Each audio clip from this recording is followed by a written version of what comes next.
Special class के छात्रों, आज आप लोगों का एक्सरसाइज 49 होना था, लेकिन 49 नहीं होगा। वो भी कंस्ट्रक्शन का चैप्टर है, रचना करना है उसमें। जब स्कूल में सब आओगे तभी होगा वो चैप्टर। आगे बढ़ते हैं हम लोग। चतुर्भुज, तो हम लोग पढ़ चुके हैं पहले त्रिभुज, अब आज पढ़ेंगे चतुर्भुज। त्रिभुज आप अच्छी प्रकार से समझ गए होंगे, तो चतुर्भुज को समझने में आपको बहुत ही आसानी होगी।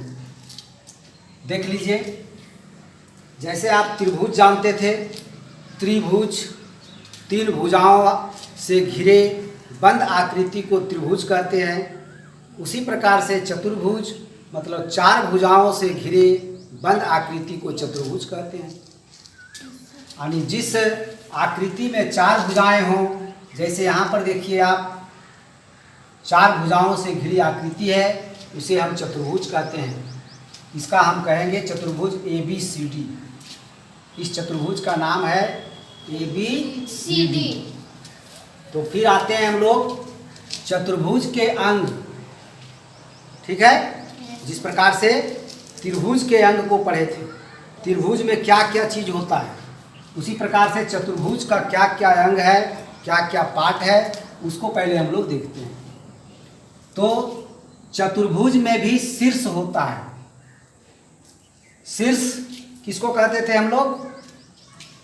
जहां पर दो भुजाओं का मिलन पॉइंट है, मिलन बिंदु जहां पर है, तो इसमें चार शीर्ष होता है। त्रिभुज में तीन शीर्ष होता था, चतुर्भुज में चार शीर्ष होते हैं।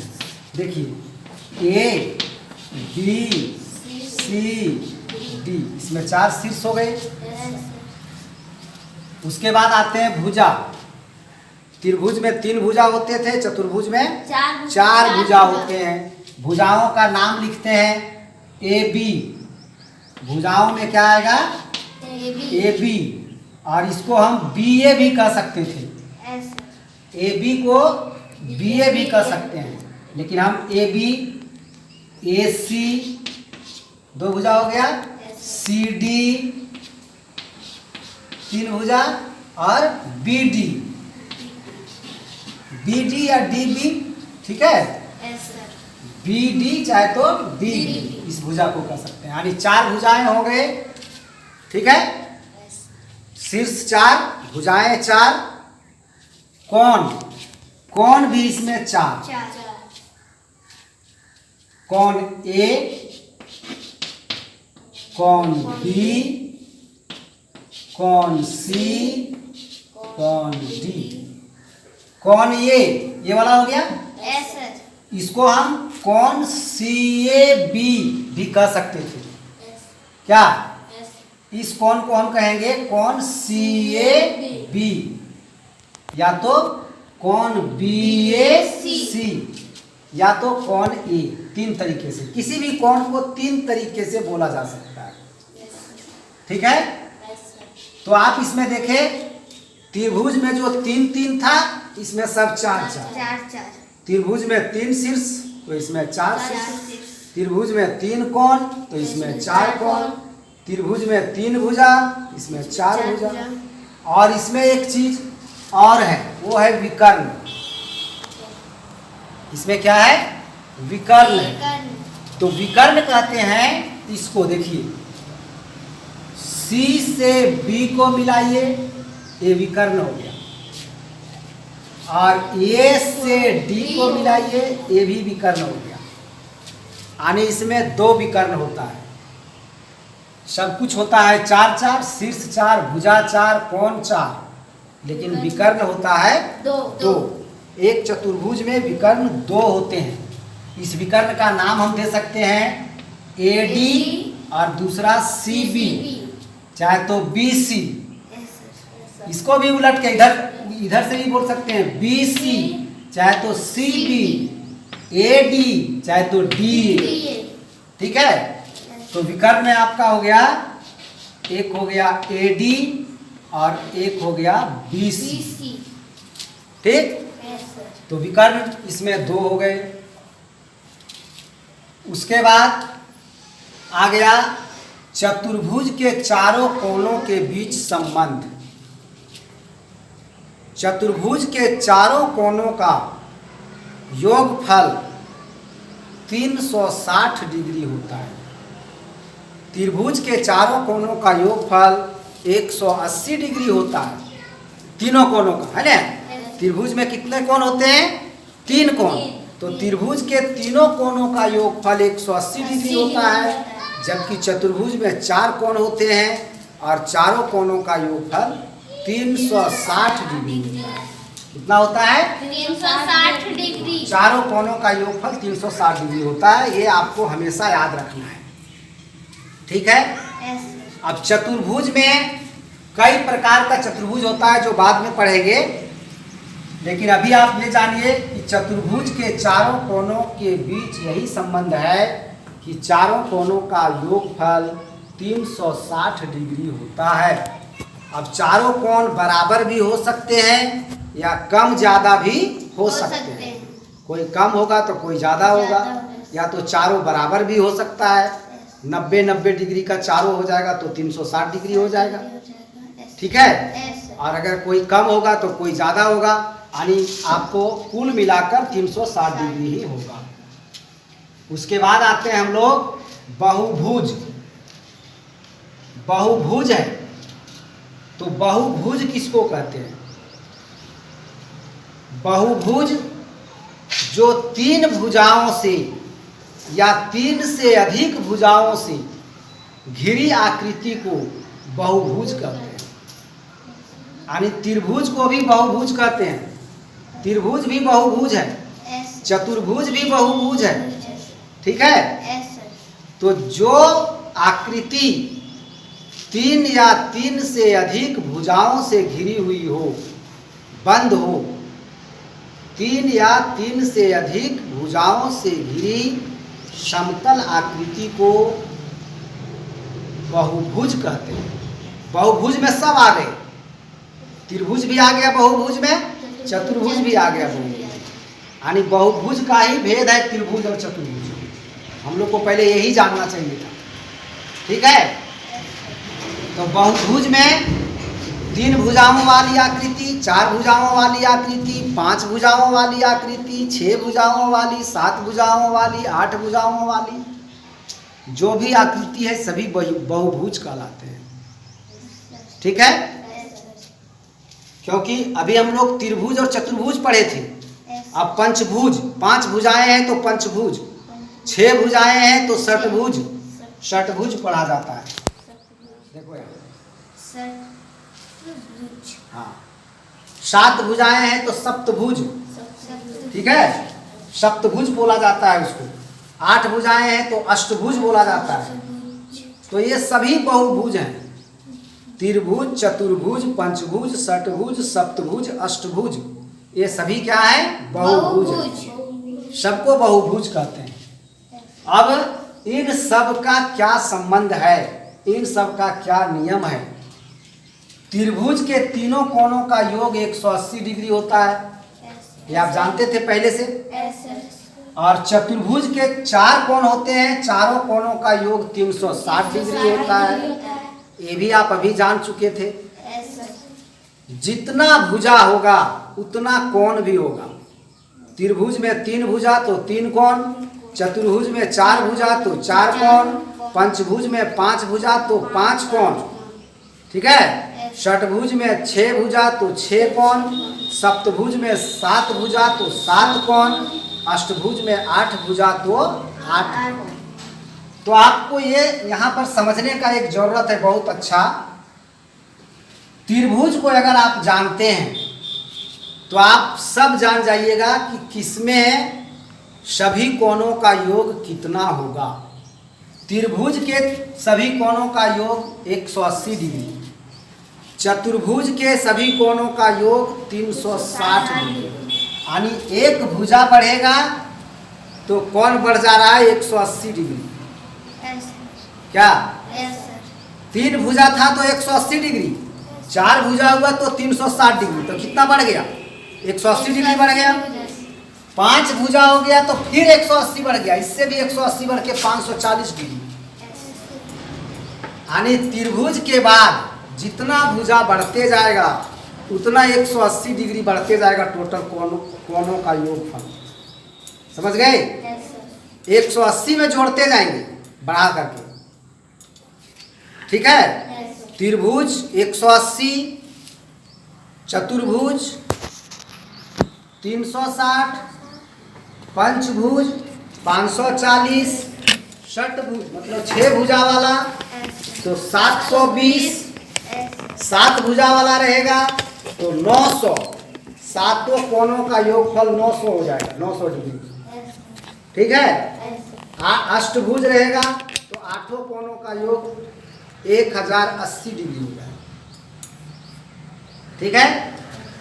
तो यहाँ पर हम लिख भी दिए हैं चतुर्भुज के चारों कोणों का 360, त्रिभुज के तीनों कोणों का 180, चतुर्भुज के चारों कोणों का 360 डिग्री, पंचभुज के पांचों कोणों का 540 डिग्री।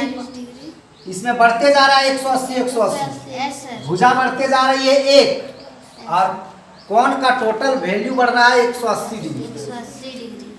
षटभुज का 6 कोण रहेगा तो उसका टोटल मान होगा 720 720 डिग्री। डिग्री। अब उसके नीचे अगर सप्तभुज रहेगा तो 7 कोण हो जाएगा और उसका मान हो जाएगा 900 डिग्री टोटल का।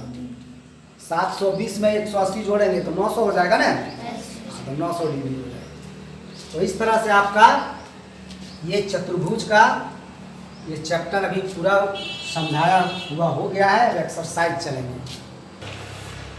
इसका प्रश्नावली 50, प्रश्नावली 50 में आप लोग क्वेश्चन को उतारिएगा ठीक से, इसका फिगर को भी उतारना है। पहला क्वेश्चन में कहा है आकृति के बहुभुजों के नाम बताएं। आकृति में देखिए बहुभुज दिया हुआ है का खा गा घा में। पहला आकृति में जो दिया हुआ है उसमें कितनी भुजाएं हैं? 4 भुजाएं। तो ये हो गया चतुर्भुज। जितनी भुजाएं रहेंगी, 4 भुजाएं रहेंगी तो चतुर्भुज लिख देना उसका नाम। 3 भुजा रहेगा तो त्रिभुज। ये सभी बहुभुज हैं। 5 भुजाएं रहेगी तो पंचभुज, 6 भुजा तो षटभुज, 7 भुजा तो सप्तभुज, 8 भुजा तो अष्टभुज। ठीक है? तो का में हम देख रहे हैं 4 भुजाएं हैं इसलिए ये चतुर्भुज इसका नाम लिख दिए। लेकिन आप लोग जब बनाओगे तो इसको फिगर भी बना लोगे। का फिगर बनाना फिर लिखना चतुर्भुज। काउंट करके देख लेना कितनी भुजाएं हैं, 4 हैं तो चतुर्भुज हो गया। खा में जो है वो है षटभुज, 6 भुजा है खा वाला में, 1 2 3 4 5 6 इसलिए षटभुज हो गया। गा वाला जो है सो 3 भुजा वाला है इसलिए त्रिभुज। घा में 5 भुजा वाला है इसलिए पंचभुज। आंसर हो गया इसका पंचभुज। इस तरह से लिख दिए। अब दूसरा में क्या कहा है सो देखिए, दूसरा भी आपको कैलकुलेट करके बनाना है। जैसे प्रत्येक चतुर्भुज के शेष कोणों को बताएं। ठीक है? 3-3 कोण का मान दिया हुआ है और चौथा पूछा है तो चारों कोणों का योगफल 360 डिग्री होता है। अब तीनों कोणों को जोड़ लेंगे और 360 में से माइनस कर देंगे तो चौथा निकल जाएगा। जैसे कल हम लोग त्रिभुज का बना रहे थे, 2 कोणों का मान दिया हुआ था, तीसरा निकालना था तो 2 कोणों को जोड़ लिए और 180 से माइनस कर दिया तो तीसरा निकल जाता था त्रिभुज का। चतुर्भुज का भी उसी तरह से निकल जाएगा। जैसे का में 3 कोण का मान दिया हुआ है, तीनों 90 90 90 है। जब तीनों 90 90 है तो चौथा भी 90 होगा ही होगा। क्या इसका मतलब चारों कोण इसका बराबर है इस चतुर्भुज का, का वाला का। ठीक है? इसलिए का 90 डिग्री हो गया। खा में देखिए एक 90 डिग्री, 2 90 डिग्री है और एक 40 डिग्री है तो हम जोड़ के देखेंगे 90 90 180 और 40 220। ठीक है? 220 तो 360 में 220 घटाएंगे तो आ जाएगा 140। आएगा ना? ये सब आप कैलकुलेट करके बनाएंगे कहीं भी रफ में तो आ जाएगा 140 डिग्री। तो 140 डिग्री लिख दिए। गा में 3 कोण दिया हुआ है आपका 70, 120 और 60, तो तीनों को जोड़ लेंगे, 360 में से माइनस कर देंगे। ठीक है, यानी जो कोण आपका खाली है उसको निकालने के लिए आप सीधा ऐसे कर दीजिएगा। देखिए जैसे हम गा वाला मान लीजिए बना रहे हैं, गा में देखिए तो 360 डिग्री माइनस ब्रैकेट में लिखिएगा 70 degree plus 120 degree plus 60 degree. ठीक, इसको सॉल्व करेंगे तो 360 डिग्री माइनस, अभी सबको जोड़ते हैं, 70 और 120 हो गया 190, 190 और 60 हो गया 250, और 250 डिग्री इसमें से माइनस कर देंगे 360 डिग्री में, तो आ जाएगा 110 डिग्री। हाँ, तो 110 डिग्री इसका आएगा। इसी तरह से कैलकुलेट करना है इसका। 360 डिग्री में से उन तीनों कोणों का जो दिया हुआ है उसके योगफल को माइनस कर देंगे। तो इस तरह से आपका दूसरा का शब्द हो जाएगा। गा के बाद घा, अंगा, चा, सब उसी तरह से निकल जाएगा। अब आ जाइए तीसरा में, ये दूसरा का गा था, दूसरा का गा को हम कैलकुलेट किए हैं। इसी तरह से सारा क्वेश्चन को आपको दूसरा का कैलकुलेट करना है, का खा से लेकर के। अब क्वेश्चन नंबर 3 में आते हैं। प्रत्येक बहुभुज के कुल कोणों का योगफल ज्ञात करें। इसमें सभी कोणों का योगफल ज्ञात करने के लिए कहा है। ठीक है, तो इसको निकालने का एक और भी तरीका है। एक तो अभी हम बताए थे कि त्रिभुज है 180 डिग्री का, उसके बाद जितना भुजा बढ़ेगा, एक भुजा बढ़ेगा तो 180 डिग्री बढ़ जाएगा उसमें, यानी चतुर्भुज है ये, इसलिए 360 डिग्री हो गया। का वाला चतुर्भुज है ना, तो का हो गया 360 डिग्री। खा वाला क्या है, पंचभुज है, तो 360 में फिर 180 डिग्री बढ़ जाएगा, तो 540 डिग्री। और गा वाला फिर चतुर्भुज है तो 360 डिग्री रहेगा, है ना। और घा वाला जो है आपका वो देखिए षटभुज है, षटभुज। ठीक है, 6 भुजा वाला, तो 5 भुजा वाला का 540 होता था, तो 6 भुजा वाला का 540 प्लस 180 तो 720 डिग्री। अंगा वाला देखिए आपका सप्तभुज है तो 900 डिग्री, क्योंकि 6 भुजा वाला का 720 डिग्री होता था, तो 7 भुजा वाला का 900 डिग्री। और चा में त्रिभुज आ गया फिर, इसलिए 180 डिग्री। ठीक है, अब देखिए कि क्यों होता है ऐसा। चतुर्भुज में 360 डिग्री कैसे होता है, इसका एक और उपाय है, ये भी समझ लीजिए। ये एक चतुर्भुज है ना, मान लीजिए कि ए बी सी डी एक चतुर्भुज है, तो इसके चारों कोणों का योगफल 360 डिग्री क्यों होता है। इसका मेन जड़ है त्रिभुज। त्रिभुज का 3 कोणों का योगफल 180 डिग्री होता है। बस यही केवल याद रहेगा तो आपका सब हो जाएगा। क्योंकि देखिए इसमें, देखिए इसमें हम किसी भी एक बिंदु से, किसी भी एक बिंदु से मिला करके, एक ही बिंदु से हमको निकालना है किरण, और कितना त्रिभुज बना सकते हैं, तो सी से हम बी को मिला देंगे, तो कितना त्रिभुज बन गया, तो 2 त्रिभुज का कितना हो गया, एक त्रिभुज के कोणों का योग 180 डिग्री, तो 2 का हो जाएगा 360 डिग्री। इसलिए चतुर्भुज के चारों कोणों का योग 360 डिग्री होता है, क्योंकि इसमें 2 त्रिभुज बनता है। अब ऐसे भी नहीं मिला देना है, ऐसे भी मिला दे, यहीं से जैसे हम सी से मिलाए हैं ना, अब सी से ही किसी को मिलाने का रहता है अगर, तब आप मिला सकते थे। ठीक है, और तब त्रिभुज बनता तो बना सकते थे। जैसे अगर एक पंचभुज है, क्या है, पंचभुज अगर है,